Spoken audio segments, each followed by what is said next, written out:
Welcome to Crushing It. I'm Jonathan Trimble. My co-founder Rob and I came from the FBI and the military, where the stakes were real and excuses didn't matter.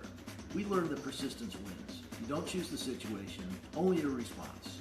Those lessons shaped how we built Bond, helping businesses understand cyber risk and confront it with confidence. Business is its own battlefield. No fluff, no excuses, just leaders who step up. Let's dive in.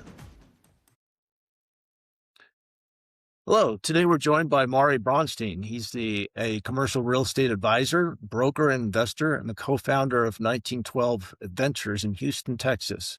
Maury spent more than 25 years helping business owners, family offices, private equity firms, and lenders make better real estate decisions, especially in those moments where judgment matters most: growth, restructuring, distress, and transition. And Maury, so I'll say welcome to the show. Well, thank you for having me, Jonathan. And I guess, one of the things that kind of stood out when we connected is you kind of fall into a special category, a commercial real estate advisor. Can you explain what that is? Sure. So by nature, I'm a commercial real estate broker, but I wear an advisory hat because of my background prior to coming into commercial real estate. So I was a management consultant at a very large management consulting firm and then a large boutique firm for about a decade prior to entering commercial real estate. So I've always come at things with an advisory perspective. And so when you're doing advising, I know you like work with some of these investment firms like private equity firms and family Sure. offices. How do you help them out? Yeah, well, taking a step back, just to tell you a little bit about myself and lead into that question. At 1912 Ventures, our firm works with business owners, private equity sponsors, and family offices, in helping them make decisions about where do they invest. It could be on their own behalf in buying a property. In many cases, it's helping the companies that they've invested in figure out what they should be doing from a real estate perspective. So, at the firm, if I just kind of summarize it, we represent founder-led businesses that have often outgrown their initial footprint and are making their first or next institutional grade real estate decision about where do they move. We represent PE-backed companies who are dealing with expansion, consolidation, geographic rollout into new markets.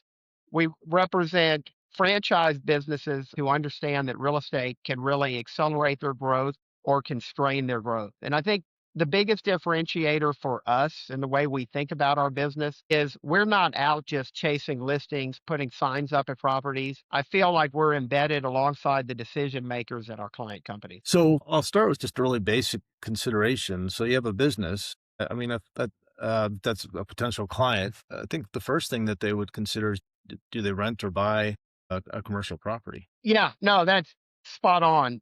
That's a big decision for a lot of companies. There's a belief that owning is always better, especially amongst entrepreneurial people, I find. But owning is not always better. It's really important that when you're out thinking about your business and your own financial wherewithal as an entrepreneur, how much do you invest in the real estate? How much do you invest in your business? Do you want to grow into multiple locations? If so, leasing is often what is going to enable a company to move into more locations over time more quickly.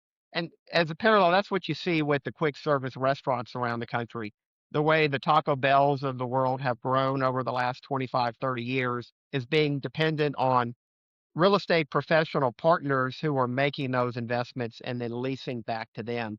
The way I'd say it is you want to structure your real estate to preserve future flexibility ahead of a recap, a sale, or a platform build, depending upon what your business is. So is it the same group that would own those properties, or those, like, for example, you mentioned a restaurant. Like, I've seen instances where like a long-term standing popular restaurant will get raised and like you'll see like a Taco Bell installed in its place. Is that obviously the restaurant that was doing well? I guess they didn't own the actual property. How does that, what plays into those decisions? Yeah, it's a good question. In some cases, a family may have owned that restaurant and the property for X number of years. What I see a lot, just using the restaurant business, is the next generation doesn't necessarily want to enter the restaurant business. So the owners who have given their life, the husband and wife, to building the restaurant, their kids don't want to take over. They may own their property and their restaurant. They shut the restaurant down, they retire, and they either lease the building to another restaurant operator or they sell it. That's one answer to your question. But when you think about the fast food restaurants, they have really grown by not owning all of the restaurants. Big corporations may own a certain percentage, but they depend on franchisees to come into their system who operate the restaurants. Some franchisees will own the real estate that they operate out of. Many of them will say, you know what, I'm a restaurant operator. I'm not in the real estate business. I don't want to own that. I will find someone who will buy that land for me, build the building to whatever specification the restaurant franchisor or restaurant brand requires at that point in time, and I will lease it back from them and sign a long-term lease. And those deals you see on the market are single tenant net lease or STNL real estate transactions. People will say, hey, a McDonald's is up for sale or Starbucks is up for sale. And they generally trade on a cap rate basis around where is the market, what is the expected yield from, the time I'm buying the property, year one of the lease, what kind of return could I expect? Okay. And how quickly does like an investor expect a return on real estate? I mean, is it Well, if it's an investor coming in from the outside, the question is, how are they financing it? Or what is their capital stack? Are right? they writing a check, pure equity, 100%? Or are they putting hypothetically 20 to 25% down, borrowing 75%? Under that mechanism or that structure, they're going to be in the money sooner because they have not expended as much capital. So it will look like their return is stronger on the front end, but they still have to pay that loan back. Okay. Yeah. Well, and what do you see the path going forward, like with commercial office space, for example? Sounds like we're still kind of extracting ourselves from COVID, where the whole dynamic of work and remote work and going to Right. the office has changed. I've heard here in Austin that they expected like a 10 years of supply based off of current trends. Are you saying is that accurate, or what do you think is That is fairly accurate. Real estate is a very local business, and in different cities, different trends are happening. So I was just in Austin 3 weeks ago. I was meeting someone in the Mueller district for breakfast, and it's amazing to me to see these new trendy buildings that Google have occupied, Facebook have occupied. You come into Houston, where I'm based, and you go into downtown, and you've got a bevy of 1970s, 1980s construction, which were very nice in their time. But by today's standards, the ceiling heights are low. The windows are not as strong as newer buildings to let light in. Running them, they're very inefficient from an energy perspective. And the younger generation has talked about wanting to come to work in a building where they really want to be. What I've seen happen in a lot of markets, at least in the bigger office buildings, are the newer state of the art buildings built, let's say it's 2020 and later, are fully leased. oh, really? Fully Okay. leased, top dollar in rents, whereas the older buildings have to give a lot more in concessions. They have lower rental rates, and depending where they're located, they struggle to find tenants. You see a trend away from the central business district that you and I grew up with, going Mhm. back 25, 30 years, where you'd have a central business district, the downtown, that's where the big law firms operated, a lot of the big companies operated, and people came from all over the city to work every day. And the mantra was, we're going to capture talent from all over the region. Today, it's very common in different markets to see what we call submarkets of offices. Like we have the energy corridor in Houston and far west Houston. Right. There's a preponderance of headquarters of big oil companies there. They may also be downtown, but more of their workers are going to these suburban offices. That's one trend. And just in general, the suburban office market, which are like the two to 3 or 4 story buildings you see in the far flung suburbs that are newer, they Mhm. don't have all of the fancy amenities. They seem right now to be doing a lot better because people who live in the suburbs are saying, wait a minute, if I'm going to have to go to work, do I really want to drive 45, 50 minutes each way if I can just go to an office near my house? So those trends are morphing. I think what you're hitting on is the work from home, UFH, we call it in the industry. really exacerbated with COVID was exacerbated. So the ability to do what you and I are doing now on a podcast, I'm sitting in my office, you're sitting in yours, would have been a lot harder to do this 15 years ago. And so Right. I think back to my management consulting career. I was at the end of my career, I was in 3 to 4 airports a week. I was on the road 45 weeks a year, going to client sites, and all of our work was done at client sites. When I talk to my friends that are still in it today, it's a very different ballgame. They're not having to do that with the technology today. So all of that plays a role in what you're asking about. But what does that do? It leaves us with a surplus of vacant real estate that will become an eyesore if it's not filled up and if something is not done about it over the next decade or so. Yeah, I mean, it's kind of interesting where, I think for probably the past 2 decades at least, like, it became basically we became more and more urbanized, and now it's kinda starting to spread out again.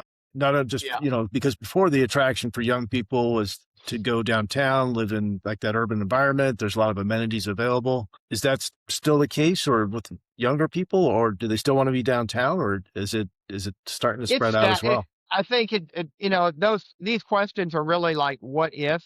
Do they have the budget? Can they afford to live in the trendier urban areas like in Austin or in Houston or other cities that I work in? Are they single? If they get married at a young age, do they then want to move out to the suburbs and buy a house in a master planned community like in North Austin? Because it's more affordable, the school district, all of that plays a role. And a big part of the real estate business is understanding and tracking the demographics of different areas because that's going to dictate when I'm doing site selection work, what type of company ends up targeting a specific neighborhood. Is it a multifamily developer that thinks, hey, there's a need for an apartment complex in this neighborhood? Like, I'll make this up, like Taylor to go after Samsung in Austin. Housing would be a big thing there. If you drive through that area today, there's not an abundance of newer modern retail. Right. The retailers generally wait for the households, the new subdivisions, the apartments to be there. They call it rooftops, and then they come into those areas and take the risk to buy land and build the Target or the Walmart or whatever. And once a Target or an HEB is in a neighborhood, that's what attracts others to come and build what we call shadow anchored properties all around there to kind of feed off that traffic. Yeah, I I'm kinda guessing that HEB, for example, which is, the large grocery chain in Texas, don't they buy land, like, years in advance based on where they think the They demographics buy are going? They buy in advance, and sometimes they sit on land, other times they're building much more quickly, but yes, and it's all part of the strategic plan. There's a benefit sometimes, and I've helped clients make this decision. It's, do you buy a piece of land today knowing that there's really not any demand for your business on that land today, but we're fully confident that 3 to 4 years from now, with the way the subdivisions are coming, there will be a need for what you do, and you have an opportunity to kind of pick your position now and Mhm. lock in your pricing today instead of waiting down the road to be the third or fourth player in the market coming in that has less to choose from and ends up paying more. And sometimes that decision plays out well, sometimes it does not. But it's something that we think about with different clients of ours, especially clients that are going to need a new building custom built for their business. Yeah, it's almost like real estate futures in a way. We're trying to get that fixed Maybe price ahead of so. time. I haven't thought about it that way, but it sort of is. Now you have it like you do a lot of work with family offices. Is their investment strategy a little bit different? Because I think they're trying to preserve wealth and grow it over multiple generations. So they're not really necessarily concerned about the big growth over the next 5 to 7 years. They're looking over 50 to 100 years. Is that correct? Yeah, I would say the way that they look at me is, number one, family offices generally have really great staff. They really hire top-notch people that have come out of investment banking, private equity, or both. So they've moved over, and many of my now friends who work in those roles love being at the family office because the focus in their previous jobs was so short-term focus about, hey, you're an iBanker, you've got to get this business sold, or you've got to get this financing done, versus PE, we've made this investment, we need to start earning a return. Our exit has to be in the next 5 years, and you're pushing towards that. Family offices, to your point, take a much longer term perspective. And I find They're really looking at me to help them come in and underwrite something, help them find, number one, find a property that's going to be workable or an opportunity for them to come in and invest, but help them with the underwriting, bring that real estate expertise that some groups I work with have more than others in house. In many cases, a family office will hire people that come from the industry that the patriarch or matriarch came from, where they earn their wealth. So if they were in oil and gas, they may hire a lot of people to work there that have strong oil and gas backgrounds, but not necessarily the real estate background. They might have one or two people, or they go the reverse route and just bring in a diversified team. But one key thing they're thinking about is longer term flexibility and tax efficiencies with the investments that they're making versus, when a private equity sponsor hires me, I'm coming in with a mandate that, hey, we've made an investment and we need to grow this company that we've invested in. We're going to need a bigger location or a second location or a fifth location, whatever that may be. Help us find it. Mhm. Learn the business, help us go out and find that, and we're ready to move forward. Am I answering your question? Yeah, yeah.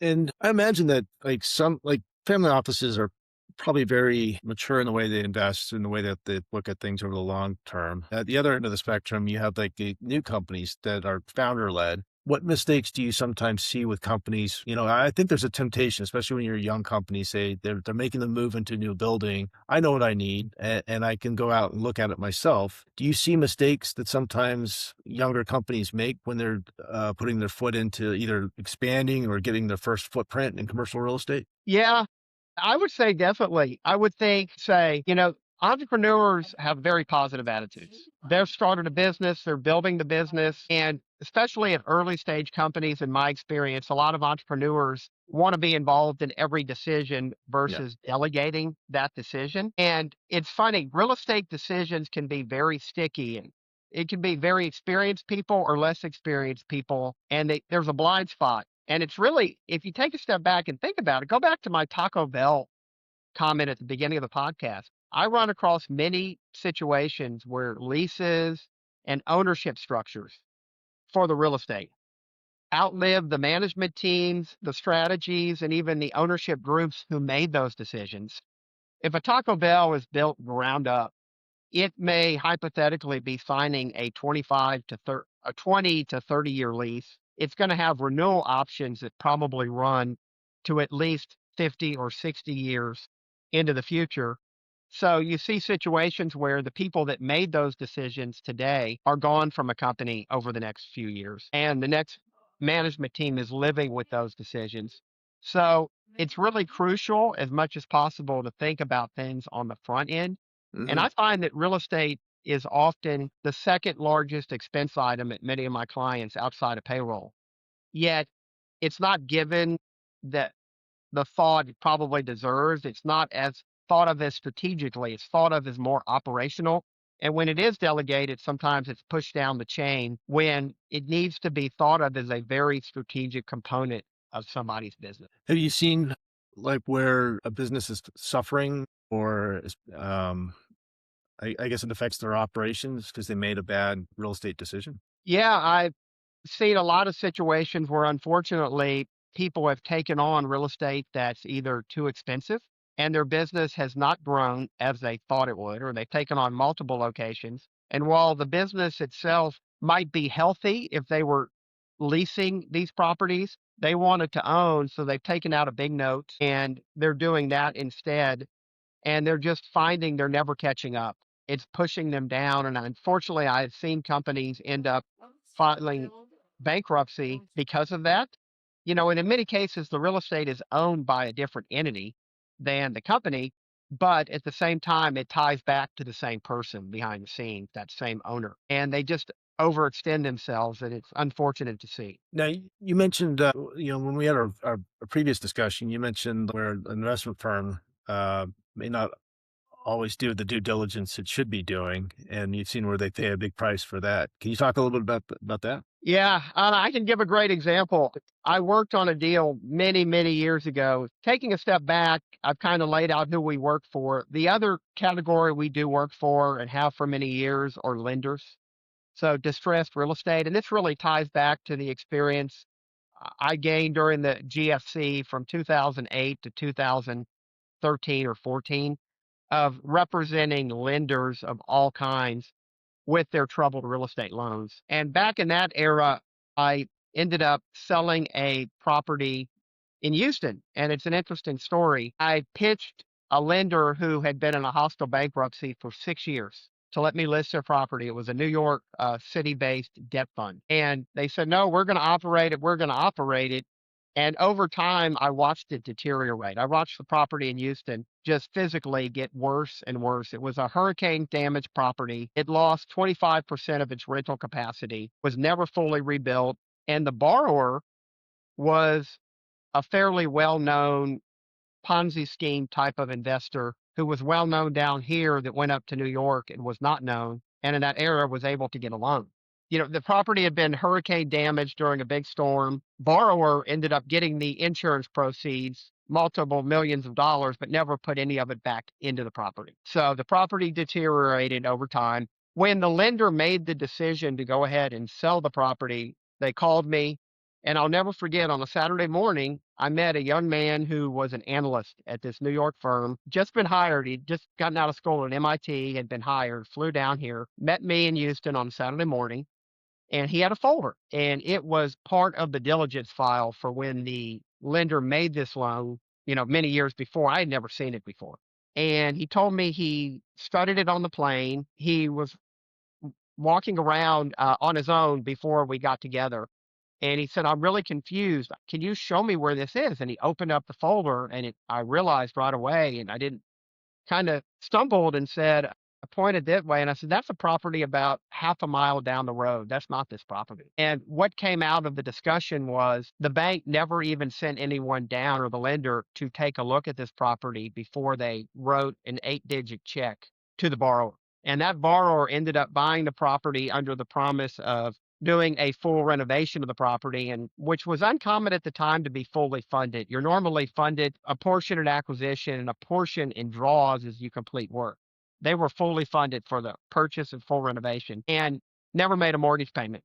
Threw the keys back and said, come after me. So that was the MO in that era. And, I ended up taking that out to market. We sold it. Like most properties in that era, it ended up selling for a big loss. And the shameful thing was, it would have sold for quite a bit more if I had taken it out in year 1 or 2, instead of having an owner out of state with a local management company here for all of those years, letting it, not putting in the investment that it really needed, because they knew they were losing a lot of money and they didn't want to keep writing checks to support that.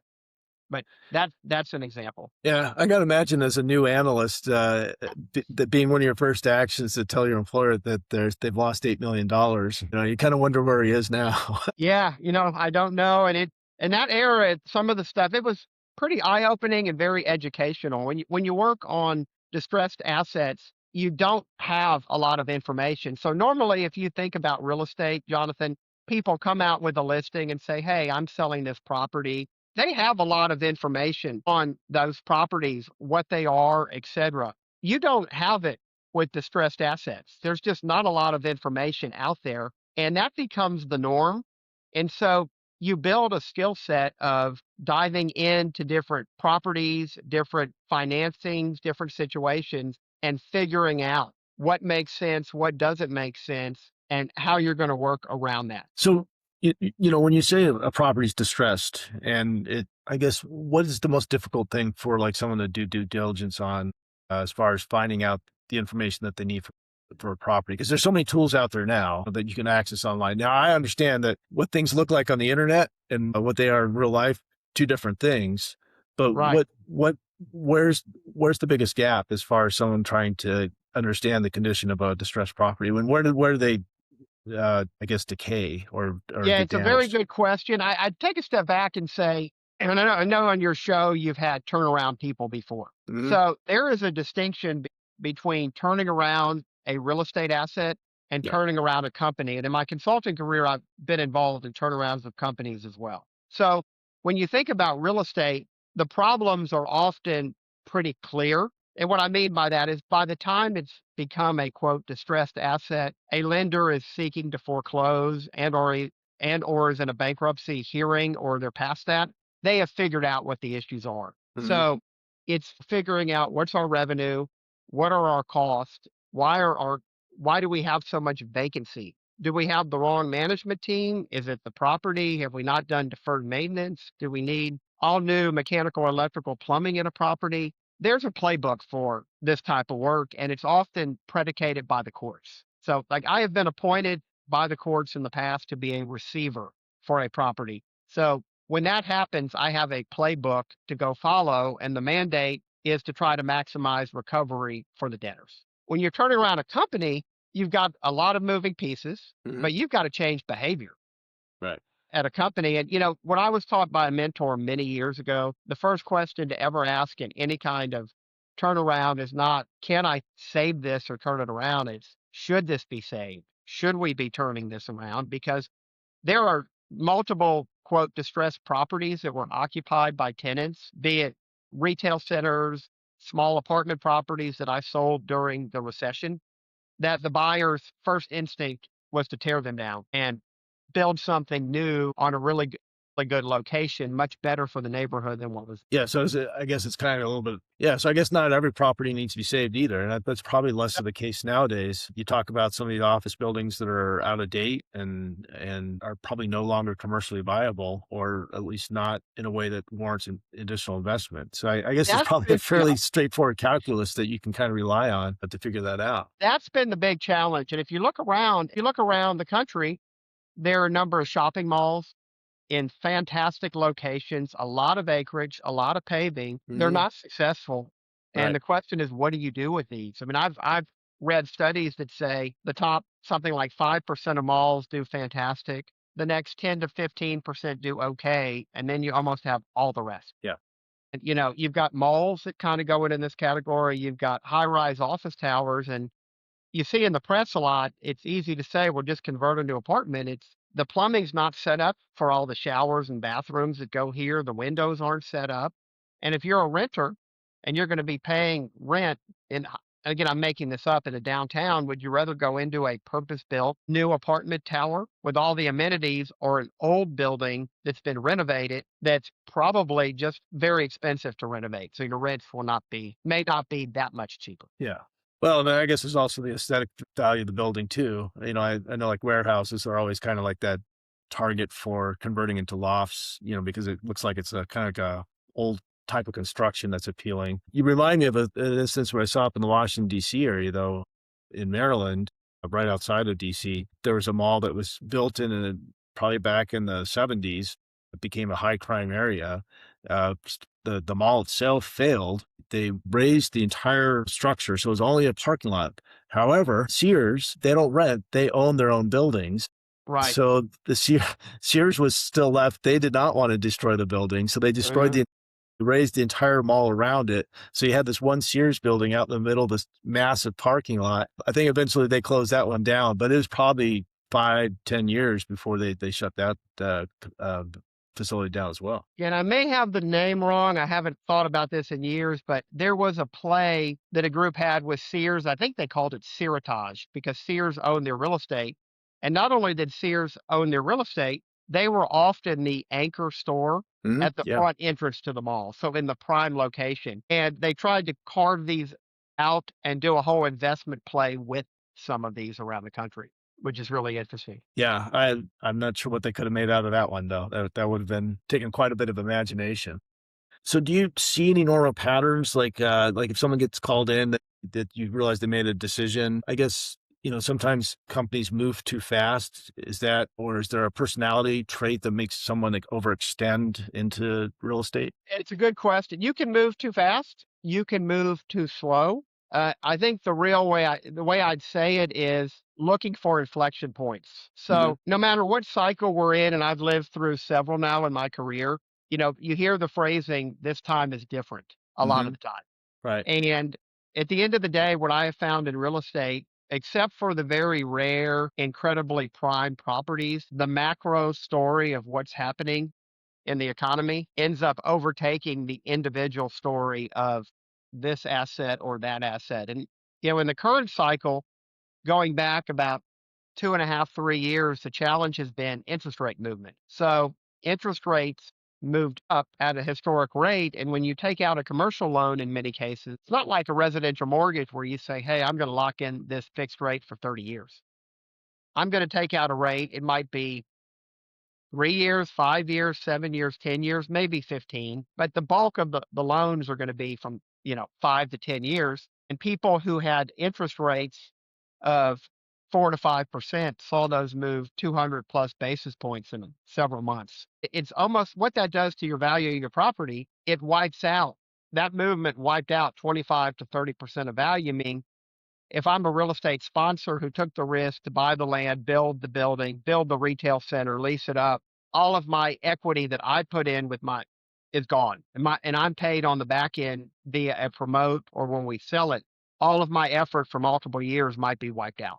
And the people that work for me at my company are dependent on that future sale as well as with their compensation. And they can see that what they were hoping to earn by dedicating all of this might not really be there anymore. And, morale change, different things happen. And then individual decisions, call them incentives, call them what you will, end up kicking in at that point. Yeah, we see Texas being mentioned as, kind of like the go-to state to move to for companies and residents. Do you still see that? Like where there's this big movement from California or New York? And are there, you definitely hear about it from a person migrating, but I would assume that there's companies that are moving in, and that probably gives a lot of intelligence as far as where the additional investment's going to come. Like when companies start coming down, they start scouting locations, where certain areas are going to develop. Because it's not like a person necessarily moving, but if you have these large companies moving into certain areas of Texas, that may drive future development. Do you see that kind of domino effect with some of Oh, these oh larger yeah, no, companies moving in? totally. And if you look at it, it's interesting. Austin, for instance, where you are, has done a great job with the tech companies I've mentioned earlier. I mean, if you look at the sheer number of jobs created by the Facebooks, the Googles, the Samsungs, the Dells, and many others, I mean, they're not just jobs, Jonathan, they're high paying jobs, which matters. Mhm. So, but a lot of this is demographic analysis, find movements. There's a study that comes out every year from U-Haul that shows where are the top destinations of one-way rentals. And in the most recent poll, which came out a few months ago, Texas had five of the top, I think, 12 or 13 cities. Houston, Dallas, Fort Worth, and Austin were in the top five, if I recall, all three. But you have seen Texas, you've seen Florida, you've seen a move to the Sun Belt and the southern states, especially those like Texas that don't have state income tax. So what you're hearing about in California now is the billionaires are moving to Florida. Right. What you hear about New York is people may be moving out, whether they do or not. Illinois, the Chicago Bears are looking at moving to Indiana next door. So all of that plays a role. And, I'm a believer there's a component of where does my staff want to live as well, goes into some of these decisions too.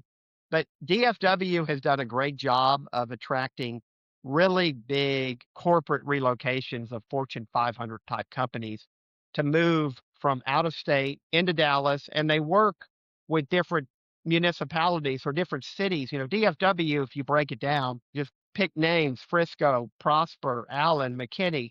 These are individual cities, and they're Mhm. often competing against each other to land that particular company to build their headquarters in their city. And they sometimes will work it out to, help them donate land and or abate property taxes because they know they're going to be getting a lot of sales taxes, hotel taxes, and other taxes coming, increased residential values and the taxes, all coming from these companies and their workforces moving into those cities. But on your broader question, yes, I've seen Texas continue to do very well uh, on those type of movements. Yeah, well, you mentioned DFW.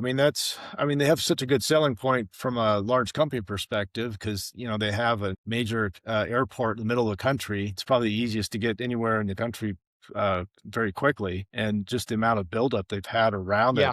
around the airport itself, it's like, I guess, being able to fly out to someplace, back in the same day, and go home, all without much difficulty is a big attractor for some of these companies. Yeah, and that you can't compete against location and or even the middle of the country is what you're getting at Yeah.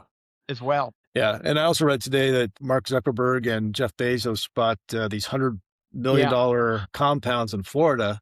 Uh-huh. And I'm wondering what the reactions be when they see the property tax bill come in. There's no state income tax, but In their case, it's no billionaire tax in California. That's why those guys and their ilk are looking to leave. yeah, well, those guys will be fine one way or another. So I'm really not Yeah. worried about them. If you could install kind of like a final question, if you could install one risk discipline into every business owner, what would that be? I think risk discipline, it's really do your diligence. Nobody's perfect. You're not going to be right in forecasting everything about your future. But if you're asking me more broadly, or if you're asking me about real estate, it's, you know, being talk to your you need to in my opinion, every business leader, they have so much stress, so much pressure, whether they're an entrepreneur, an executive, a director at a company, whatever the case may be. It's really important to have your own board of advisors or mentor or sounding board, in my opinion, and people that know you, understand your business, and can be give neutral advice to you on, are you making the right decision? Should you really be opening your next location? Should you really be expanding into that city? What are the reasons you're thinking about expanding your business into that city? And go through that.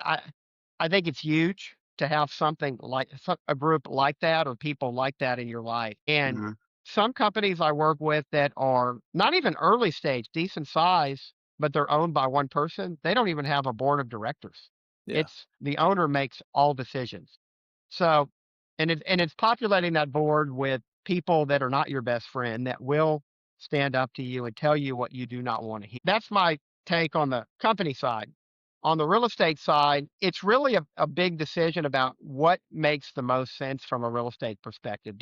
And it depends on your business. If you're an industrial manufacturing business, what I'm about to say may be different than if you're a retail oriented business or a business that populates a lot of office space. But it's understanding what is your occupancy cost?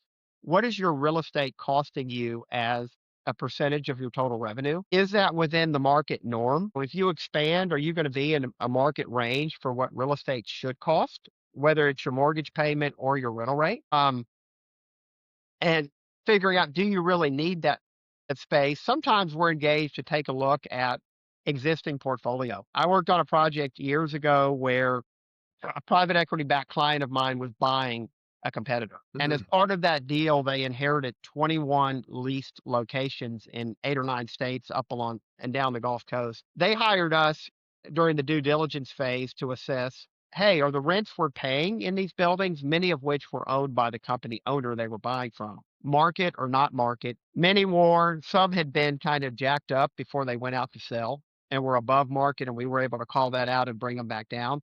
But the bigger learning for me and for them was, why did it you don't need these 21 locations. Sure, you're buying the company, there's leases in place, you're forced to absorb those. But as these leases expired and we negotiated like a 3-year window, we're going to reconnect a year and a half to 2 years from now and look at consolidating those down to 4 to 6 locations, bigger locations, maybe more strategically located to do the same thing. And there's a domino effect there, Jonathan.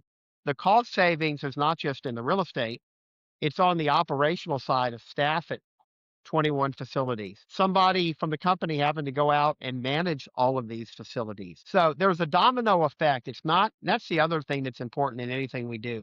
It's not just the direct cost of the property, it's the broader cost of what goes with the property Yeah, the that plays a supporting role. operations and infrastructure to keep it Yeah. alive. Yeah.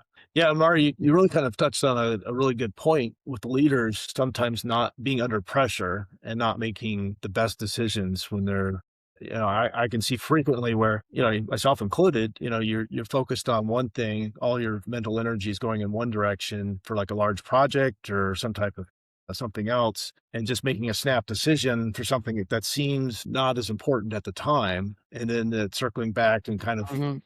hurting the organization or the leader. And so I guess that ability to slow things down, knowing when to slow things down for certain decisions and delaying them and giving them proper consideration. And, the board of advisors or just even any group that helps give different perspectives to a business leader, because that's the thing is, the leader of a company, uh, is never going to know everything they need to know all the time. And having people that kind of speak up and tell them you're wrong, or at least consider this, um, and, and being able to present it in a way that the message gets across. I think that's one of the things, like, for a board member or an advisor, is not simply to stand up and say you're wrong, but say it in a way that lands so the person's receptive to that. And that's kind of an art form for someone to advise a company, I would think. Yeah, and it's not just snap decisions. I mean, think about it this way, Jonathan.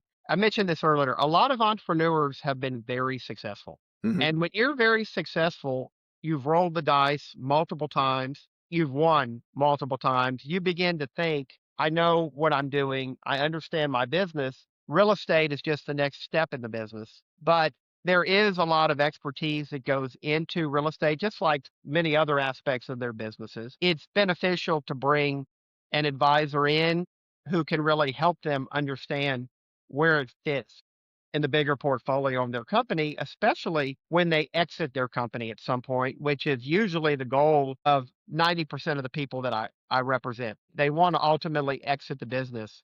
It's just a mhm. matter of when. So when a company leader starts looking at, or a business owner starts looking at how to exit or buy that next building, and they need some advice in real estate, where would they find you?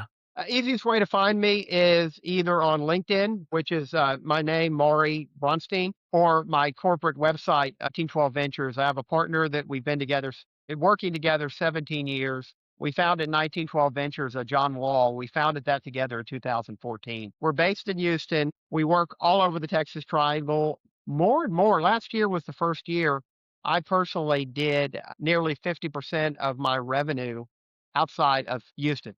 And that Okay. included working in the Midwest, in Illinois, Missouri, Oklahoma.